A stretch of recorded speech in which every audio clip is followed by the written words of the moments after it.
আজকে কত তারিখ? 3 তারিখ। যে তাই তো, 3 তো। ওকে, আমরা পড়ছি প্রবাহী তড়িৎ।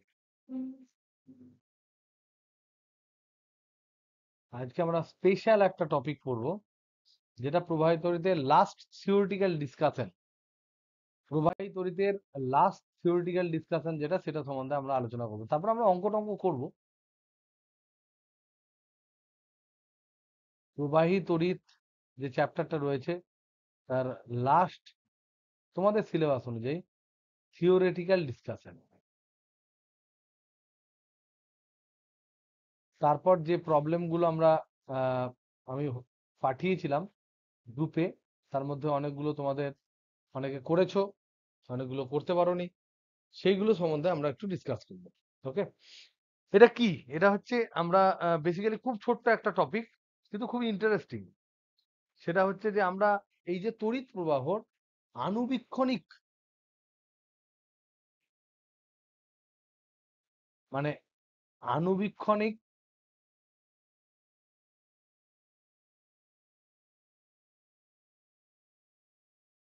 তত্ত্ব কার? তড়িৎ প্রবাহের। এটা সম্বন্ধে আমরা একটু আইডিয়া পাওয়ার চেষ্টা করি। যে এই যে তড়িৎ প্রবাহিত হচ্ছে, আমরা এর আগে দেখলাম যে একটা রোধ আছে, তার একদিকে একটা পয়েন্ট যদি আমি নিই এ বিন্দু, অন্যদিকে যদি নিই বি বিন্দু, এখানকার বিভব যদি ভিএ হয়, এখানকার বিভব যদি ভিবি হয়, এবং যদি VA is greater than VB হয়, তাহলে আমরা দেখেছি যে কারেন্ট একটা ফ্লো হয় এই বরাবর, যার মান হচ্ছে আই। এবং ওহমের সূত্র অনুযায়ী আমরা পেয়েছি ভিএ মাইনাস ভিবি সমান হচ্ছে আই ইন্টু আর। যদি ভিএ মাইনাস ভিবিটাকে আমরা ভি ধরি, তাহলে ভি সমান হচ্ছে আই ইন্টু আর। এই যে জিনিসগুলো, এখানে যে সমস্ত জিনিসগুলো আমরা এখানে এই প্যারামিটারের মধ্যে লিখেছি, তার মধ্যে ভি যেটা, আই যেটা, আর যেটা, এগুলো বাইরে থেকে মাপা যায়, যন্ত্র দিয়ে মাপা যায়। তাই এগুলোকে বলা হয় ম্যাক্রোস্কোপিক, ম্যাক্রোস্কোপিক কোয়ান্টিটি, রাশি। ম্যাক্রোস্কোপিক মানে কি? যারা ম্যাক্রো আর মাইক্রো দুটো হয়। ম্যাক্রো মানে হচ্ছে বড়, আর মাইক্রো মানে হচ্ছে ছোট। তো এগুলো বড় বড় মানে বাইরে আমাদের খালি চোখে যে যন্ত্রপাতিগুলো আছে, সেই যন্ত্রপাতি দিয়ে আমরা ভোল্টেজ মাপতে পারি। আগের দিন আমরা দেখেছি ভোল্ট মিটার দিয়ে মাপা যায়, কারেন্ট মাপতে পারি। আমরা পরের চ্যাপ্টারে দেখবো কি করে রোধ মাপা যায়, হুইটস্টোন ব্রিজ নীতি অনুযায়ী, মিটার ব্রিজ নীতি অনুযায়ী আমরা কি করে রোধ মাপি, সেগুলো নিয়ে আমরা পরের চ্যাপ্টারে ডিসকাস করব। তো এই জিনিসগুলো আমরা বাইরে থেকে বিভিন্ন যন্ত্রপাতি দিয়ে মাপতে পারি। এখন এখন যে ডিসকাশনটা আমরা করব, আমরা ডিসকাস করব, আমরা ভিতরে ঢুকে যাব, একদম পরিবাহীর ভেতরে ঢুকে যাব, নিয়ে গিয়ে দেখব মাইক্রোস্কোপিক ভিউটা কেমন। এটা গ্রস, বাইরে বাইরে থেকে মাপা যায়, এগুলো সব, এগুলো বাইরে থেকে মাপা যায়।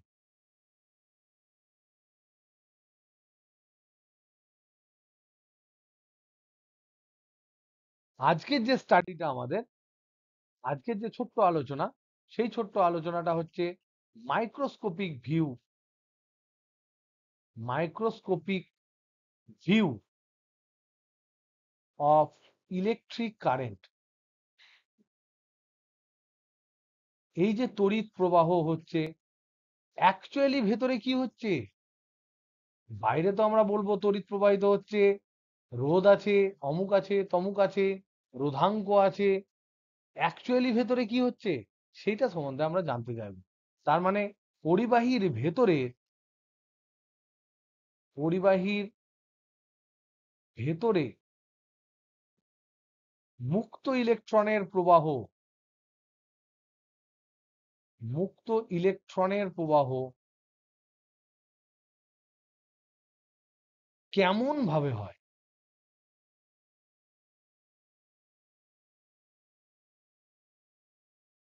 সেটা সম্বন্ধে আমরা জানার চেষ্টা করব। কারণ আমরা জানি যে পরিবাহী যখন হয়, সেগুলো হচ্ছে ধাতু।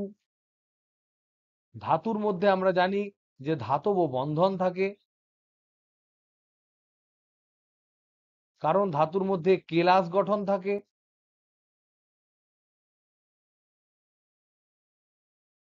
কেলাস গঠন মানে একটা নির্দিষ্ট দূর দূর পর পর ধাতুর পজিটিভ আয়নগুলো থাকে এবং সেটা 3D থাকে, 3D স্ট্রাকচার একদম।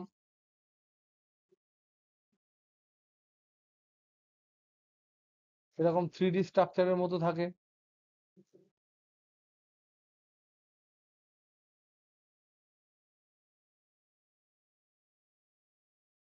এ আঁকলাম, এ আঁকলাম,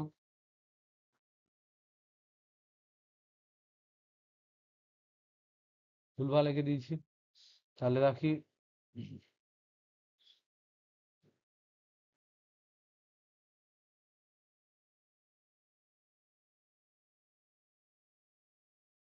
এরকম 3D স্ট্রাকচার থাকে। এই যে সবুজ সবুজ অংশগুলো যেগুলো এঁকেছি সেগুলো হচ্ছে বেসিক্যালি পজিটিভ আয়ন কোর। এবং শুধু এইটাই থাকে না, এর পরেও কিন্তু বিভিন্ন দিকে চারিদিকে এরকম খাঁচার মতো করে কিন্তু তোমার এরকম খাঁচার মতো করে কিন্তু বিভিন্ন দিকে তোমার কেলাস গঠন করে থাকে। এই কেলাসের যদি আমরা একটা দিক দেখি, একটা দিক যদি আমরা শুধুমাত্র দেখি 1D দেখি, তাহলে আমরা দেখতে পাবো যে এইগুলো হচ্ছে পজিটিভ আয়ন কোর, ধনাত্মক আয়নগুলো রয়েছে, আর তার চারিদিকে ইলেকট্রন গুলো ঘুরছে। প্রথমে ইলেকট্রনের একটা কক্ষ হলো, এরকম দুটো তিনটে কক্ষ হওয়ার পর ইলেকট্রন কক্ষ পাবে না, তার জন্য এদের মধ্যে একটা কমন কক্ষপথ তৈরি হয়, সবারই জন্য প্রযোজ্য একটা কক্ষপথ তৈরি হয়, কারণ এখানে সব কক্ষপথকে অ্যাকোমোডেট করা যায় না। এইটা হচ্ছে কমন কক্ষপথ। এবং পরে আমরা যখন এর পরের সেমিস্টারে যখন আমরা পড়বো, তখন দেখব এখানে একটা অঞ্চল তৈরি হয়, যে অঞ্চলে ইলেকট্রন ফ্রিলি মুভ করতে পারে এবং এই অঞ্চলটায় থাকে মুক্ত ইলেকট্রন। এটা নিয়ে আমরা ডিটেলস পড়বো, কিন্তু আপাতত আমরা জানবো যে মুক্ত ইলেকট্রন যারা থাকে তারা কিন্তু ধাতু পৃষ্ঠ থেকে একদম মুক্ত হয়ে যেতে পারে না, কারণ ধাতু একেবারে পুরোটা হচ্ছে নিউট্রাল। তাই এখান থেকে যদি কোনো ইলেকট্রন বাইরে বেরিয়ে চলে যেতে চায়, তাহলে যদি বেরিয়ে যায় এখানে ইলেকট্রনটা, তাহলে এখানে ইলেকট্রনের ঘাটতি হবে, মানে পজিটিভ হবে, সেই পজিটিভ আবার ইলেকট্রনকে টেনে বসিয়ে দেবে। কিন্তু তার মানে ইলেকট্রনের উপরে, মানে ধাতুর উপরে যে ইলেকট্রন গুলো থাকে, যাদেরকে মুক্ত ইলেকট্রন বলা হয়, ইংরেজিতে যাদেরকে বলা হয় ফ্রি ইলেকট্রন, তারা ফ্রি কেমন ফ্রি? তারা ফ্রি হচ্ছে ধাতুর পৃষ্ঠে মুক্তভাবে বিচরণ করার জন্য ফ্রি। ধাতুর পৃষ্ঠে তারা মুক্তভাবে বিচরণ করার জন্য ফ্রি, তারা ধাতুর পৃষ্ঠে থেকে পালিয়ে যাওয়ার জন্য ফ্রি নয়। এটা কিন্তু ভেরি ভেরি ইম্পর্টেন্ট। তাহলে ফ্রি ইলেকট্রন যারা, ফ্রি ইলেকট্রনস আর free to move on the metal surface but not to move out, not free to move out of the surface। ধাতু থেকে একদম বেরিয়ে চলে যেতে পারে না, কারণ কি আমরা একটা লোহার দণ্ডকে যদি আমরা টাচ করি, তাহলে তো লোহার দণ্ডতে তো শক লাগে না, লোহার দণ্ড তো প্রচুর শক দেয় না। কেন দেয় না? তার কারণ হচ্ছে লোহার দণ্ডটা অ্যাজ এ হোল নিউট্রাল। তাই ওখান থেকে কোনো ইলেকট্রন যদি বাইরে বেরিয়ে চলে আসে, তাহলে ইলেকট্রন একটা ঘাটতি ঘটবে, সেটা হচ্ছে একটা পজিটিভ জায়গা তৈরি হবে, সেই পজিটিভ ইলেকট্রনটাকে আবার টেনে বসিয়ে দেবে। তার মানে ও বেরিয়ে চলে যেতে পারে না, কিন্তু ধাতুর পৃষ্ঠে সে মুক্তভাবে বিচরণ করতে পারে। এবার প্রশ্ন হচ্ছে হোয়াই, কেন পারে? হোয়াই, কেন, কেন ধাতুর পৃষ্ঠে ইলেকট্রন, মুক্ত ইলেকট্রন যারা, মুক্ত ইলেকট্রন স্বচ্ছন্দে বিচরণ করতে পারে?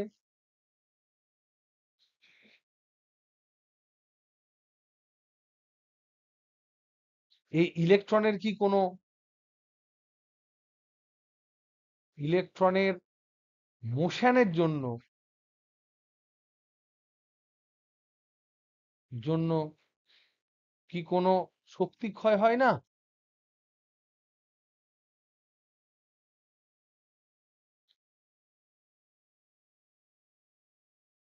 এই প্রশ্নটা যদি করি তাহলে তোমাদের মধ্যে কেউ কোনো হিন্টস দিতে পারবে, উত্তর দিতে পারবে? ধাতুর পৃষ্ঠে মুক্ত ইলেকট্রন যখন পৃষ্ঠ বরাবর যাবে, পৃষ্ঠ থেকে বাইরে বেরোবে না, তখন ধাতুর পৃষ্ঠে কেন এরা মুক্তভাবে বিচরণ করতে পারে? এদের মোশনের জন্য কি সত্যিই কোনো শক্তি ক্ষয় হয় না? এটা হচ্ছে সেকেন্ড প্রশ্ন। এই দুটো প্রশ্নের উত্তর সম্বন্ধে তোমরা কিছুটা আলোকপাত করো, যা মনে হয় বলো। একটু দেখি তোমরা আগের চ্যাপ্টার গুলো ধাতু সম্বন্ধে যে বারবার ইলেকট্রিক ফিল্ড পোটেনশিয়াল সম্বন্ধে, ধাতু সম্বন্ধে যে কথাগুলো আমরা বলেছি, সেগুলোর সাথে কোনোটা তোমরা কানেক্ট করতে পারছো কি পারছো না, সেটা আমি এখন জানতে চাইছি। যদি কেউ বলতে পারো আমি খুব খুশি হব। প্রথম প্রশ্নের অ্যান্সারটা বল। কেন ইজিলি মুভ করে? স্বচ্ছন্দে একদম ইজিলি মুভ করে কেন?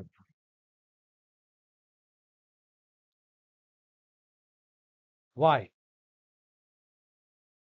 কেউ বলতে পারবে? বলো। Right?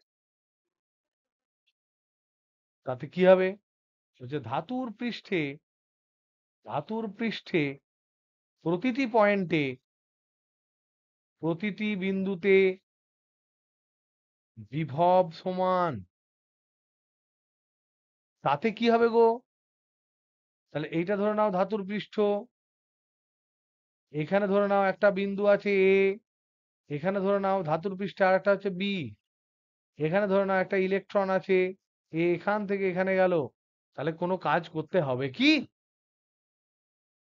ডাব্লিউ এ বি সমান কি হয়? Q into V A minus VB. তাহলে যদি যদি যেহেতু বিভব সমান বললো, তাহলে V A equal to VB. তার মানে এই কাজের জন্য কৃতকার্য যেটা ইলেকট্রনকে করতে হবে বা বাইরের লোককে করতে হবে, সেটা হচ্ছে Q into V A minus VB সমান হচ্ছে শূন্য। তো দ্যাট ইজ ইকুয়াল টু শূন্য। তাই কোন রকম কোনো বেগ পেতে হয় না, কাজই করতে হয় না, এমনি মুভ করতে পারে। তাহলে ধাতুর পৃষ্ঠে, ভেরি গুড, ধাতুর পৃষ্ঠে ইলেকট্রন মুভমেন্টের জন্য, ইলেকট্রনের মোশনের জন্য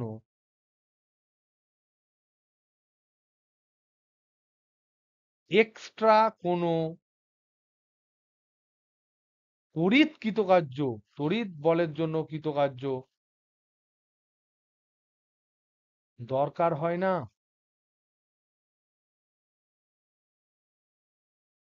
তাই ভালোই ফ্রিলি মুভ করে, তাই ফ্রিলি মুভ করে। এখন প্রশ্ন হচ্ছে, এখন প্রশ্ন হচ্ছে ধাতুর পৃষ্ঠে এরা যে ফ্রিলি মুভ করে, প্রচন্ড ফ্রিলি ধাতুর পৃষ্ঠে এরা মুভ করছে, তাতে কি সত্যি ইলেকট্রনের মোশনের জন্য কোন রকম কোনো শক্তি ক্ষয় হয় না? এটা সম্বন্ধে কেউ আইডিয়া দিতে পারবে? ইলেকট্রন যখন মুভ করে তার মানেই বিপরীত দিকে কারেন্ট মুভ করে। তাহলে ইলেকট্রন যখন একদিক থেকে অন্যদিকে যায়, তাহলে সত্যিই কি কোনো এনার্জি লস হয় না, কোনো শক্তি ক্ষয় হয় না? কি বলবে? কেউ কিছু আইডিয়া দাও। হয় না, হয় না? শক্তি ক্ষয় হয় না, হয় না?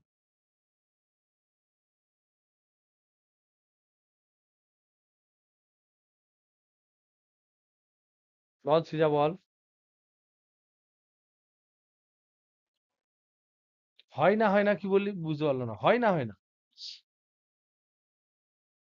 হয়। কেন? কি এমন আইডিয়া পেলে যে হয় বললে? কেন বললে? এমনি বললে না, কিছু ভেবে বললে বলো। ইলেকট্রনের মুভমেন্টের জন্য বা কারেন্ট যাওয়ার জন্য কি শক্তি ক্ষয় হয়? তার একটা এক্সাম্পল দাও। শক্তি যে সত্যিই ক্ষয় হয় তুমি যদি বলে থাকো, তাহলে তোমার সপক্ষে একটা যুক্তি দাও, এক্সাম্পল দাও।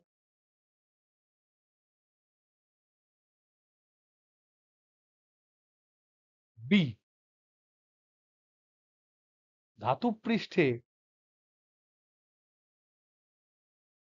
ইলেকট্রনের মুভমেন্টের জন্য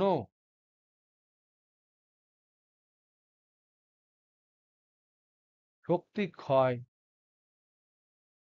অবশ্যই হয়।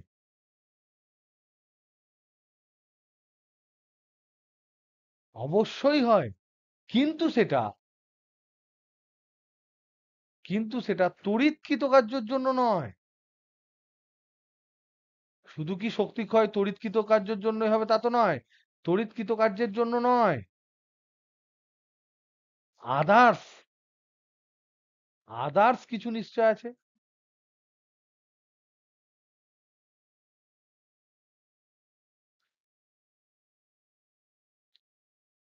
তাহলে আমাদের ব্যাক অফ দ্য মাইন্ডে এক্সাম্পল কি থাকবে? কেন আমি এরকম কনফিডেন্টলি বলতে পারলাম? এক্সাম্পল কি? Why I am so confident? তার কারণ আমরা জানি যে কোনো একটা ধাতুতে বা কোনো পরিবাহীর মধ্যে দিয়ে কারেন্ট গেলে পরিবাহীটা গরম হয় না হয় না? তাপীয় ফলাফল থাকে না থাকে না? থাকে তো তাপীয় ফলাফল? তোমরা জানো তো না জানো না? কোনো পরিবাহীর মধ্যে দিয়ে কারেন্ট গেলে সেটা গরম হয়। কি গো, শুনেছো না শোনোনি? Joule effect. Hello hello hello, শুনেছো? তাহলে এক্সাম্পল হচ্ছে যে এক্সাম্পল বা ইনস্ট্যান্স যদি আমরা বলি যে পরিবাহীর প্রবাহের জন্য পরিবাহী গরম হয়ে যায়,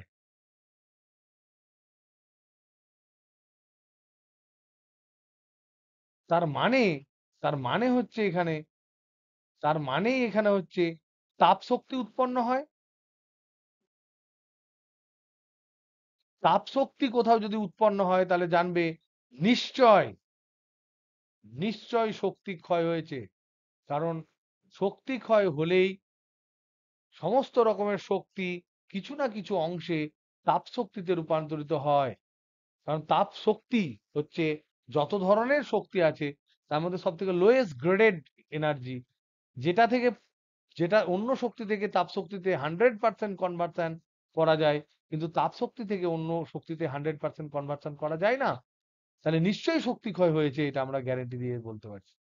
এবার প্রশ্ন হচ্ছে হোয়াই, কেন, কে এই জিনিসটা করে? Who is the culprit? এই যে আমার শক্তি ক্ষয় হচ্ছে, তার জন্য কালপ্রিট কে?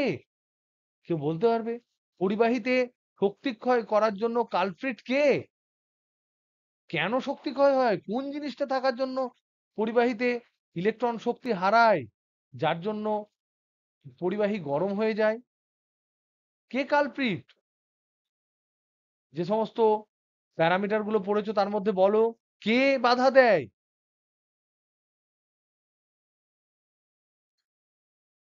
পরিবাহীর রোধ। একদম তাই। কালপ্রিট হচ্ছে পরিবাহীর রোধ। পরিবাহীর রোধ। It is the responsible thing যে অ্যাকচুয়ালি বাধা দেয়। এই যে রোধ, তাহলে রোধটা অ্যাকচুয়ালি কেন উৎপত্তি হয়েছে সেটা আমাদের জানতে হবে। যদি আমরা জেনে যাই তাহলে আমরা বুঝতে পারবো ভেতরের গল্পটা কি। তাহলে প্রথম আমরা ডিসকাস করব আজকে রোধের উৎপত্তির কারণ।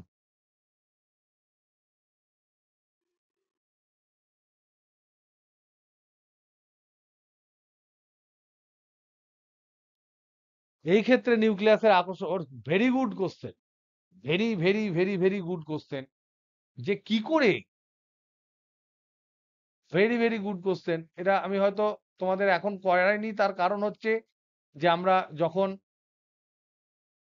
অর্ধপরিবাহী পড়তাম তখন আমি এই জিনিসগুলো আবার ডিসকাস করতাম, বা তোমাদের কোয়ান্টাম ফিজিক্স যখন পড়াতাম তখন ডিসকাস করতাম।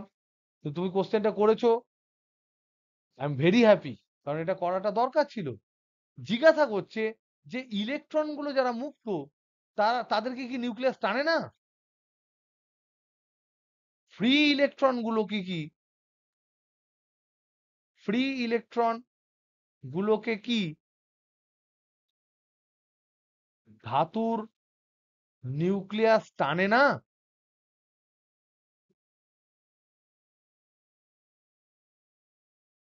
খুব খুব ফান্ডামেন্টাল কোশ্চেন।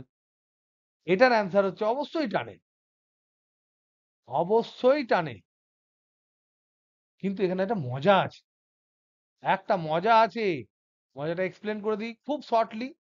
দেখো, এখানে আমার অনেকগুলো নিউক্লিয়াস আছে। আমি এখানে 6-7টা নিউক্লিয়াস দিয়ে দিচ্ছি, যাতে করে তোমরা বুঝতে পারো। এইটা ধরে নাও নিউক্লিয়াসের নিজেদের কিছু কয়েকটা আছে, নিজস্ব কয়েকটা মানে অরবিট আছে। তারপর কমন অরবিট হয়ে যায়, আমি বললাম একটা কমন অরবিট হয়ে যায় এবং কমন একটা ব্যান্ড তৈরি হয়। ব্যান্ড ফ্যান্ড নিয়ে তোমাদের আর জানতে হবে না। এরকম একটা জোন তৈরি হয়ে যায় ধরে নাও। এই জোনটায় মুক্ত ইলেকট্রন থাকে। তো মনে করো মুক্ত ইলেকট্রনটা হচ্ছে এখানে আছে। কথার কথা। এইখানে ধরে নাও মুক্ত ইলেকট্রনটা আছে। তাহলে এবার ভেবে দেখো একে কে টানবে? এইদিকে একটা ফোর্স দেবে, এইদিকে একটা ফোর্স দেবে, এইদিকে একটা ফোর্স দেবে, এইদিকে একটা ফোর্স দেবে, এইদিকে একটা ফোর্স দেবে, এইদিকে একটা ফোর্স দেবে। এই যে ফোর্স গুলো দিচ্ছে, তাদের যদি উপাংশ তুমি ভাঙো, তাহলে এই বাম দিকের ফোর্সের একটা উপাংশ এইদিকে হবে, আর একটা উপাংশ নিচের দিকে হবে। এইটার একটা উপাংশ এই বরাবর হবে, আর একটা হবে নিচের দিকে। এইটার একটা উপাংশ হবে এই বরাবর, আর একটা হবে নিচের দিকে। ডান দিকে চলে আসি। এইটার একটা উপাংশ এইদিকে হবে, একটা হবে নিচের দিকে। তারপর একটা দেখি, তার উপাংশ হবে একটা এই দিকে, একটা হবে নিচের দিকে। লাস্টেরটা দেখি, তার একটা উপাংশ এইদিকে হবে, একটা হবে নিচের দিকে। এটা তো 1D আমি দেখালাম, এটা তো 1D দেখালাম। এটা 2D যদি আমরা একটা সারফেস আঁকি, তাহলে এই যে তলটা দেখতে পাচ্ছ, এই তলের পারপেন্ডিকুলার ডাইরেকশনে যে নিউক্লিয়াস গুলো থাকবে তারাও টানবে। তার মানে আমি উপরের থেকে যদি তাকাই, তাহলে আমি দেখতে পাবো এই যে এইটা যদি উপরের তল হয়, সারফেস হয়, তাহলে এইটা যদি মুক্ত ইলেকট্রন হয়, তাহলে আমি দেখতে পাবো সমস্ত নিউক্লিয়াসের যে এই বরাবর যে ফোর্স গুলো রয়েছে, সেটা এরকম এরকম এরকম এরকম এরকম হয়ে যাচ্ছে। কোন ফোর্স গুলো গো? শুধু এই ফোর্স গুলোর কথা বলছি। এই ফোর্স গুলো এরকম এরকম হয়ে যাবে। তাহলে নেট কত হবে? যদি চারিদিক দিয়ে সবাই এরকম করে ইলেকট্রনটা টানে, তাহলে net force along the surface, তল বরাবর নেট ফোর্স কত হবে বলো? কাউকে যদি 100 লোক চারিদিক দিয়ে ধরে টেনে দেয়, 1000, 1 কোটি লোক, তাহলে তার উপর নেট ফোর্স থাকবে কি গো? জিরো হবে। এখানে নেট ফোর্স হবে জিরো। তার মানে তল বরাবর কোনো ফোর্স নেই। এই কম্পোনেন্ট গুলো তল বরাবর কম্পোনেন্ট যারা রয়েছে, তল বরাবর তাদের কিন্তু কোনো কম্পোনেন্ট নেই, কারণ তারা নালিফাইড হয়ে যাচ্ছে। এই বরাবর কিছু থাকছে, এই বরাবর কিছু থাকছে, এই বরাবর কিছু থাকছে, তার উপরে এই বরাবর কিছু থাকছে, তার এগেনস্টে এই বরাবর থাকছে। Net force zero. তাই তল বরাবর কোনো নেট ফোর্স নেই, তল বরাবর কোনো ইলেকট্রিক ফিল্ডের জন্য কোনো বাধা নেই, নিউক্লিয়াসের জন্য কোনো টান নেই। তাই তল বরাবর নিউক্লিয়াস গুলির জন্য কোনো টান নেই। নিউক্লিয়াস গুলির জন্য কোনো টান নেই। তাহলে আছে কোন দিকে? আছে কোন দিকে বলো তো দেখি, কোন দিকে আছে তাহলে? এটা তো আমি এই তলটাকে আঁকলাম, এটা হচ্ছে তল, এটাকে আমি তলটা এঁকেছি। তাহলে কোন দিকে আছে? এই দেখো, এ এই অংশগুলো দেখো, সব কোন দিকে ক্রিয়াশীল বলো? তার মানে নিউক্লিয়াসের দিকে, মানে হচ্ছে তলের সাথে পারপেন্ডিকুলারলি নিচের দিকে কিন্তু একটা টান বল আছে। তাহলে নেট ফোর্স, এখান থেকে আমরা দেখতে পাচ্ছি এই জিনিসটাকে যদি আমরা কম্পেয়ার করি, তাহলে আমরা দেখতে পাবো নেট ফোর্স হলো ধাতব পৃষ্ঠের ধাতব পৃষ্ঠের সাথে লম্বভাবে লম্বভাবে নিচের দিকে বা ভেতরের দিকে। তার জন্যই আমি বলেছিলাম যে মুক্ত ইলেকট্রন ইজ মুক্ত। কিরকম মুক্ত? মুক্ত ইলেকট্রন মুক্ত ধাতুর পৃষ্ঠে বা তল বরাবর ঘোরাফেরা করার জন্য, কিন্তু মুক্ত ইলেকট্রন ধাতব পৃষ্ঠ থেকে বেরিয়ে যাওয়ার জন্য মুক্ত নয়। তাকে এই যে নেট একটা ফোর্স তাকে দিয়ে নিচের দিকে টানছে, সেই বলের বিরুদ্ধে তাকে কাজ করে সেই যে টান বল আছে, সেই টান বলকে ভেঙে বেরিয়ে তাকে বেরোতে হবে একটা শক্তি নিয়ে, যে শক্তিটাকে বলা হয় ধাতুর কার্য অপেক্ষক। তাহলে এখানে আছে একটা কার্য অপেক্ষক বলে জিনিস। এটা আমরা পরে ডিটেলস পড়বো। এই ডিটেলস এখন আমরা, এটা আলোচ্য বিষয় নয়। আমরা এখন এইটুকু যতটুকু বুঝলে, না বুঝলে আরেকবার দেখে নিও। যদি না বুঝতে পারো আমি আরেকবার বলে দেবো। আর যদি তাও না বুঝতে পারো তাহলে আমরা পরের সেমেস্টারে এই জিনিসটা নিয়ে ডিটেইলসে আলোচনা করব। যখন আমরা মডার্ন ফিজিক্স পড়বো এবং আলোক প্রক্রিয়া পড়বো। ওকে? এখন আমরা জানার চেষ্টা করছি রোধের উৎপত্তির কারণ।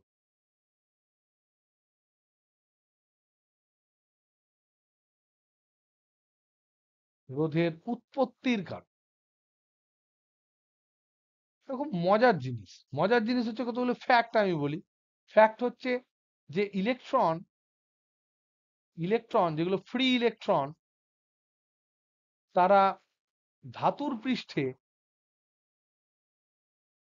ধাতুর পৃষ্ঠে মুক্তভাবে এলোমেলো ভাবে ঘুরে বেড়ায়। একদম এলোমেলো ভাবে ঘুরে বেড়ায়। আর ১ নাম্বার ফ্যাক্ট। ২ নাম্বার ফ্যাক্ট হচ্ছে ধাতুর মধ্যে থাকা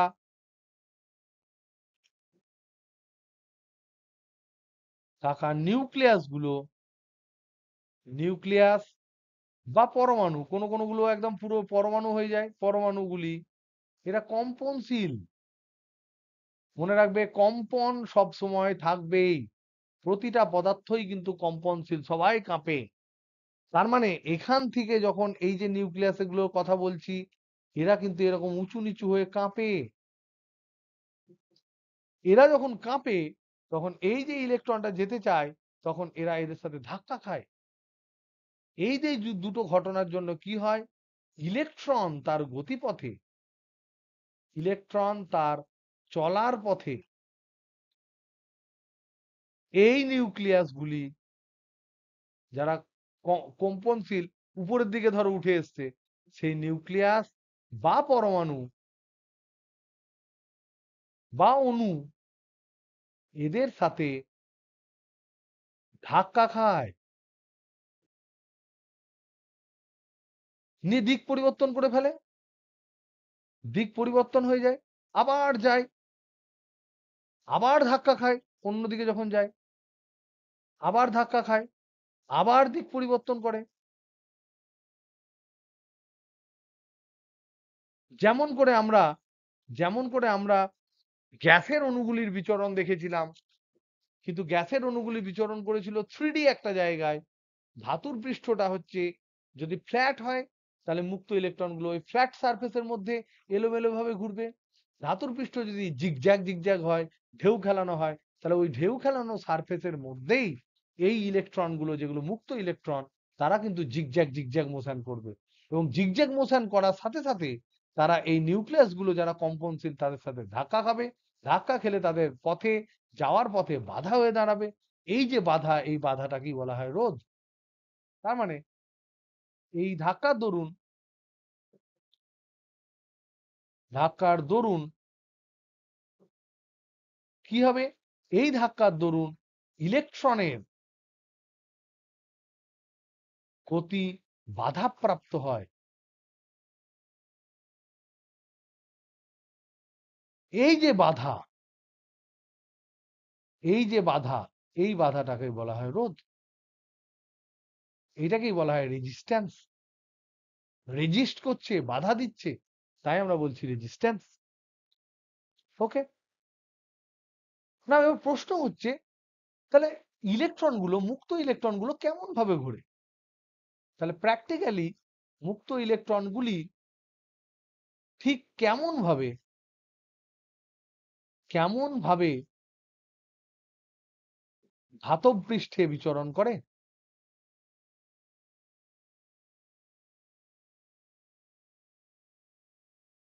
এটা যদি আমরা দেখি, তো ধরে নাও এটা হচ্ছে ধরে নাও ধাতুর পৃষ্ঠ।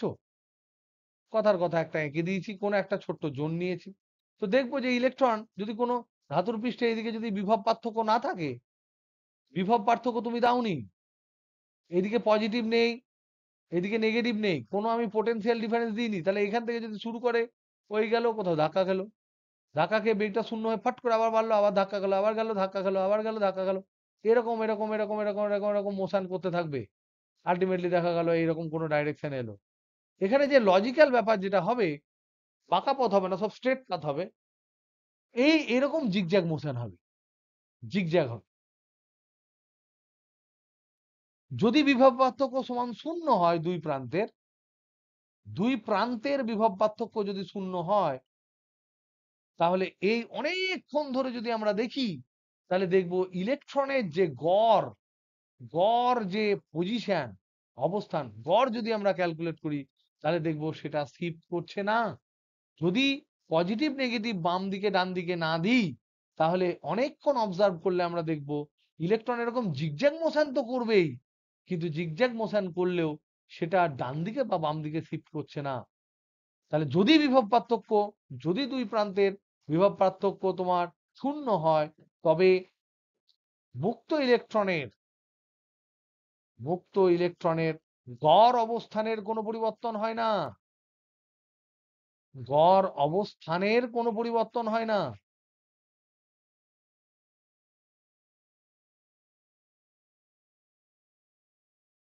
সিমিলারিটি কি?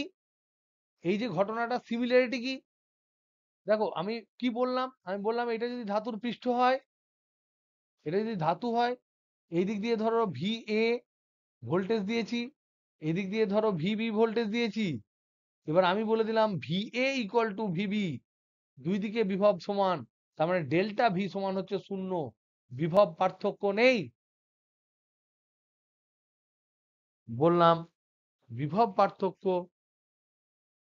পার্থক্য নেই দুই প্রান্তে। যদি না থাকে, তাহলে আমি এখান থেকে অবজারভেশন কি পেলাম? খুব সুন্দর একটা সুইট অবজারভেশন পেলাম।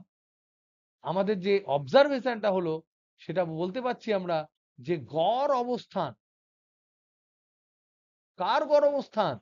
মুক্ত ইলেকট্রনের গড় অবস্থান, যেটা মুক্ত ইলেকট্রনের যে গড় অবস্থান, সেটা অপরিবর্তিত থাকবে।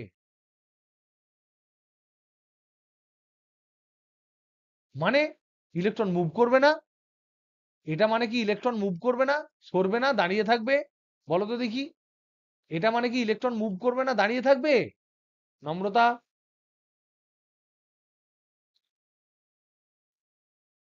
তাহলে কেমন হবে?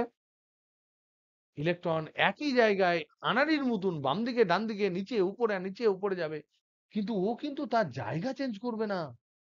এরকম এরকম এরকম এরকম এরকম এরকম করে এরকম সারা দিন এইখানেই ঘুরে যাবে, ধাক্কা খেতে খেতে এরকম থেকে যাবে। তাহলে এইটা যদি গড় অবস্থান হয় তোমার, এটা যদি গড় অবস্থান হয়, সেই গড় অবস্থানটাকে কিন্তু আমরা দেখবো একই আছে। এটা একটা এক্সাম্পল। এটার একটা এক্সাম্পল হচ্ছে, ধরো একটা লং সুইমিং পুল,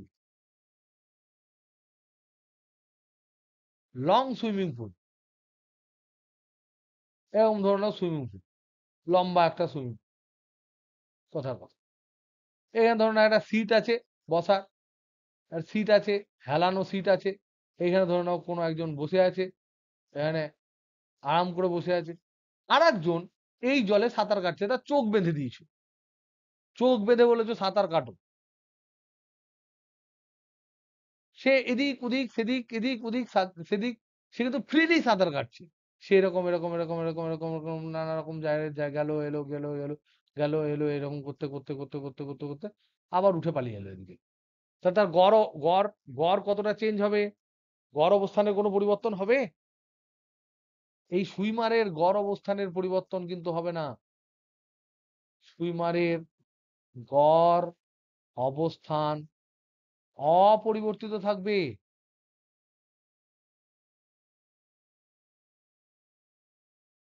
কিন্তু এই সুইমিং পুলের বদলে, এই সুইমারের চোখ বাঁধা সুইমার, কিন্তু এর চোখ বেঁধে দিয়েছো,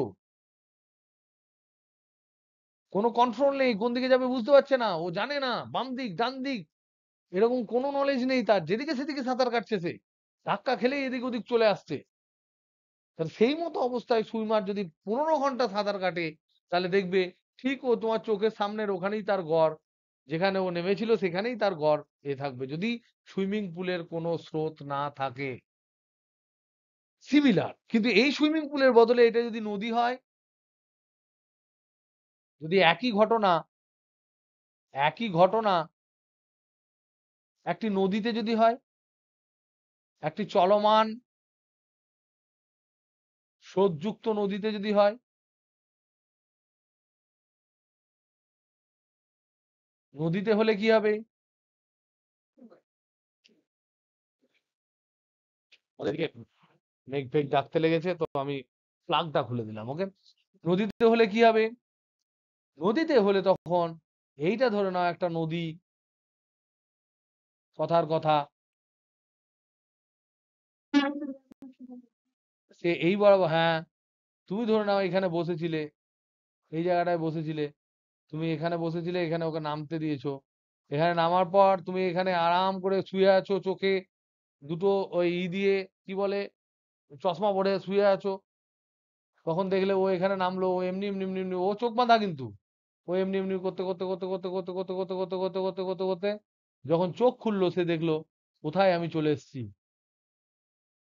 তার মানে সেক্ষেত্রে কিন্তু তার গড় অবস্থান কিন্তু চোখ বাঁধা, কিন্তু সুইমারটা কিন্তু চোখ বাঁধা, এখানেও এখানেও চোখ বাঁধা সুইমার, তার কোনো নলেজ নেই, তার কোনো জ্ঞান নেই, সে খালি সাঁতার কাটতে পারে, বাম দিক ডান দিক ডাইরেকশন নেই, এখানেও চোখ বাঁধা, বাজে চোখ বাঁধা টোক বাঁধা লিখে দিচ্ছি, কিন্তু ব্যাপারটা বোঝ ভালো করে, চোখ বাঁধা সুইমার। তাহলে এখানে রেজাল্ট আমি কি পাচ্ছি? এখানে রেজাল্ট আমরা পাচ্ছি যে সুইমারের গতি সেটা এলোমেলো, সেটা এলোমেলো, এটা ঠিকই, এলোমেলো ঠিকই, কিন্তু এক্ষেত্রে তার গড় অবস্থানের সময়ের সাপেক্ষে পরিবর্তন হবে, সময়ের সাপেক্ষে পরিবর্তন হবে। কোন দিকে হবে? কোন দিকে হবে? সবই প্রশ্ন করবে বিজ্ঞানে। তাহলে এইটা আমরা বলবো অবশ্যই এটা হবে তোমার কোন দিকে? এটা হচ্ছে স্রোতের দিকে, স্রোতের অনুকূলে। ইলেকট্রনের ক্ষেত্রেও কিন্তু সেই একই কেস। এই যে লোকটা দেখছি, ভদ্রলোক, এ হচ্ছে কিন্তু অবজারভার। ইলেকট্রনের ক্ষেত্রেও তাই, ইলেকট্রনের ক্ষেত্রে যদি পরিবাহীর দুই প্রান্তে বিভব প্রভেদ থাকে, তবে জিগজ্যাগ মোশনের সেন্টার, জিগজ্যাগ মোশনের গড় অবস্থান বেশি বিভবের দিকে শিফট করবে।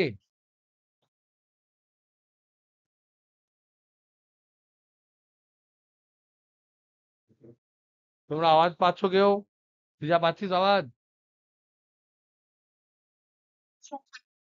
বুঝলি, আওয়াজ পেলে কি হবে? ঠান্ডা তো পাচ্ছ না? ভালো হয়ে যাচ্ছে তাই? তাহলে ঠিক আছে, তাহলে সামগ্রিক আমরা সার্বজনীন আনন্দ করি। এনিওয়ে, দেখো, এইটা যদি তোমার হয়, এই দিকটা ধরে নাও যদি পজিটিভ হয়, মানে এটা ভিএ ধর, এটা VB, VA is greater than VB, মানে হচ্ছে VA is greater than VB মানে হচ্ছে এ উচ্চ বিভবে আর বি নিম্ন বিভবে। তাহলে ইলেকট্রন, এটা নিম্ন বিভব মানেই সে নেগেটিভ, উচ্চ বিভব মানেই তাকে পজিটিভ আমরা ধরতে পারি। তাহলে ইলেকট্রন এদিক থেকে শিফট করতে করতে করতে করতে করতে করতে করতে করতে করতে করতে এরকম ঘুরতে ঘুরতে ঘুরতে ঘুরতে, উল্টো পাল্টা আঁকছি, স্ট্রেট পাথ হবে কিন্তু, হ্যাঁ, এখানে সরকে সরকে যাচ্ছে, এই করতে করতে এরকম ইলেকট্রন, সেই ইলেকট্রনটা হচ্ছে অবশ্যই এটা মুক্ত ইলেকট্রন, ঠিক আছে? তার মানে এই যে গতি ইলেকট্রনের, এই গতিটা কিন্তু ইলেকট্রনের অ্যাকচুয়াল স্পিড নয়। ইলেকট্রন যে বিচলিত হচ্ছে, এটাকে বলা হয় ইলেকট্রন বিচলন হচ্ছে, ড্রিফট হচ্ছে, সরে যাচ্ছে। কিন্তু এইটা কিন্তু ইলেকট্রনের অ্যাকচুয়াল যে তাৎক্ষণিক বেগ তা কিন্তু নয়। এটা হচ্ছে গড় অবস্থানের পরিবর্তনের বেগ। তাহলে এই যে গড় অবস্থান পরিবর্তন হচ্ছে, তাহলে বিভব পার্থক্যের দরুন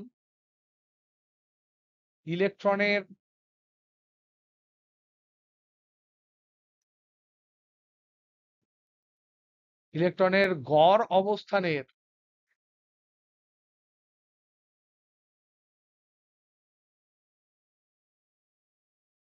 পরিবর্তনের দরুন যে বেগ সৃষ্টি হয়, যে মোশন, যে গতি সৃষ্টি হয়, তাকে আমরা বলবো অনুপ্রবাহ। মানে ড্রিফট মোশন। এটা ইলেকট্রনের তাৎক্ষণিক, এটা ইলেকট্রনের জিগজ্যাগ মোশন নয়, এটা ইলেকট্রনের জিগজ্যাগ মোশন নয়,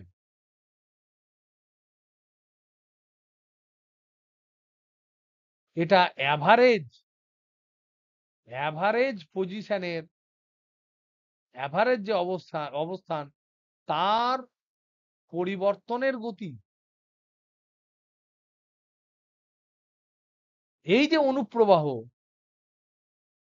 এই যে অনুপ্রবাহ, এই অনুপ্রবাহের যে বেগ, সেটাকে বলা হয় ড্রিফট ভেলোসিটি বা বিচলন বেগ। এটাকে অনুপ্রবাহ বলা হয় বা বিচলনও বলা হয়। তাহলে এইটাকে অনুপ্রবাহের বেগকে, বাবারে, অনুপ্রবাহের বেগ বা বিচলন বেগ বলে। ইংরেজিতে এটার নাম হচ্ছে ড্রিফট ভেলোসিটি।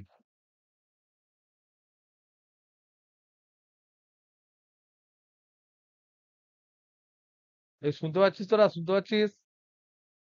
চলো তাহলে আমরা মেন, কিন্তু এবার আমরা কিন্তু মেন জায়গায় ঢুকে গেলাম। এবার ছোট্ট একটু অঙ্ক কষলেই হয়ে যাবে। মেন আমরা দেখলাম রোধের উৎপত্তির কারণ। এগুলো থেকে যেটুকু আমরা আলোচনা করলাম, সেটুকু থেকে তোমাদের পরীক্ষায় কিচ্ছু পড়বে না, কিন্তু সেটুকুর যে ফান্ডা, রোধের উৎপত্তির কারণ, এটা আমরা দেখলাম।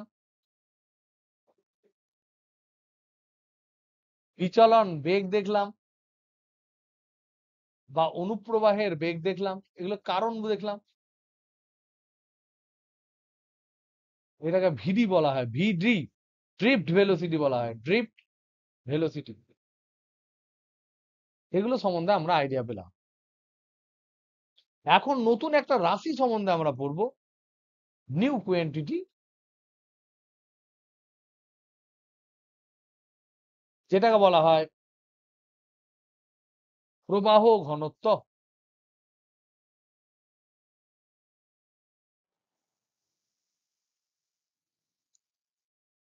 হ্যালো হ্যালো, আছিস? হ্যালো, শুনতে পেলি লাস্টেরটা?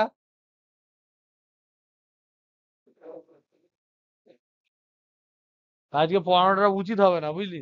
এমনিতে জানি কিছু হবে না, কিন্তু কোনো রিজন নেই কোনো কিছু হওয়ার।